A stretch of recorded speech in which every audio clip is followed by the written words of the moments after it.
Jaz sem v 90-ih študiral na oddelku za sociologijo in za zgodovino na Filozofski fakulteti v Ljubljani. In naš oddelek je bil takrat je izpeljal tranzicijo od marksistične paradigme, ki je bila prej poudarjena v 80-ih, potem v kulturne študije v 90-ih.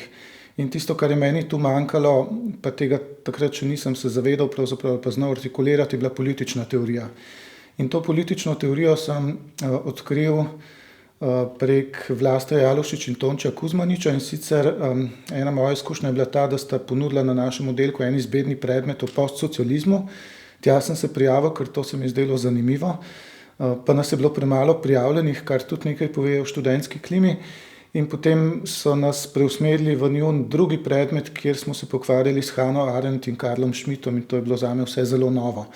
Vzporedno s tem sem pa izvedel, da se tu na Mirovnem inštitutu na Metelkovi odvija nek nov projekt, ki se mu je reklo Delavsko-punkerska univerza, da bojo zanimiva predavanja, in sem začel hoditi in to mi je odpiralo neke nove svetove.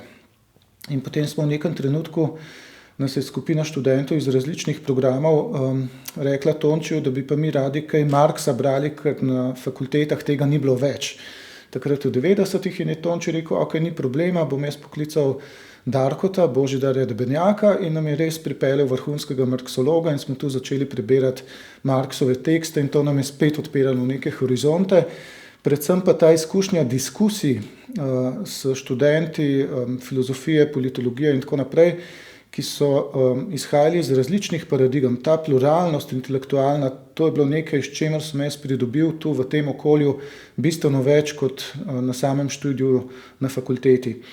V nekem trenutku sem potem Tončija vprašal, a bi bil moj somentor pri diplomi, in ko sva se srečala na zagovoru diplome, me je pa on vprašal, če bi jaz postal rektor Delavsko-punkerske univerze. In sem rekel, zdaj, kaj to pomeni, a niso to preveliki škornji, ampak v bistvu se je izkazalo, da je on večkrat, ko je deloval na Mirovnem inštitutu, lansiral neke zgodbe, pri tem je bil zelo dober, zelo pronicljiv, manj je bil pa talentiran potem za to, ko je bilo treba zdržati neko dolgotrajno kontinuiteto, neko organizacijo dela in tako naprej. In sem v bistvu dojel, da je nam, mlajši generaciji, ta projekt Delavsko-punkerske univerze v nekem trenutku po 4 letih prepustil. Mi smo potem dobili tudi nek denar iz Osija, če se ne motim, in smo zadevo začeli razvijati, širiti več bralnih krožkov in vse ostalo je zgodovina.